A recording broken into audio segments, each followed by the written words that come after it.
হঠাৎ করে তোমার জীবনে একজন আসবে। সে তোমার কথা বলার সঙ্গী হবে, তোমার সব দুঃখ কষ্ট ভাগ করে নেবে, তোমাকে সাহস যোগাবে, তোমাকে ছোট্টখাটো বিষয়ে যত্ন করবে, তোমার যত কষ্ট কথার মলম দিয়ে সারিয়ে তুলবে, তোমাকে রোদে পড়তে শেখাবে, বৃষ্টিতে ভিজতে শেখাবে, দিনের পর দিন রাতের পর রাত তোমার সাথে কথা বলবে, সবচেয়ে বড় কথা তোমাকে নতুন করে বাঁচতে শেখাবে। তখন তোমার মনে হবে, হ্যাঁ, এইরকম একজনকে আমি চেয়েছিলাম।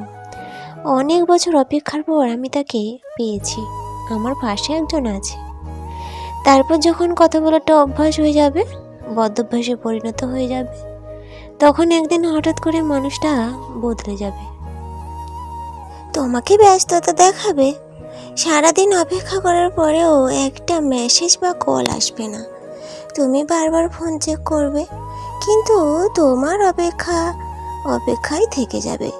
প্রথম দু একবার কল করে তোমাকে বোঝাবে সে নিরুপায়, তার জীবনে খুব ব্যস্ততা, তাই সে সময় দিতে পারছে না। এরপর আস্তে আস্তে সব যোগাযোগ বন্ধ হয়ে যাবে। তুমিও বুঝতে পারবে সে তোমার সময় দিতে পারবে না, তাই তুমিও মেসেজ বা কল করে বিরক্ত করা বন্ধ করে দেবে। যে মানুষটির জন্য একদিন তুমি ডিপ্রেশন থেকে বেরিয়ে এসেছিলে, আবার সেই মানুষটির জন্যই তুমি আরও গভীর ডিপ্রেশনে চলে যাবে। তখন মনে হবে আগে তুমিটাই ভালো ছিলে, আগের একাকিত্বটাই ভালো ছিল। জীবনে একা থাকা খুবই সহজ, কিন্তু জীবনে কেউ এসে চলে যাওয়ার পরে যে একাকিত্বটা, সেটা বড়ই কষ্টদায়ক।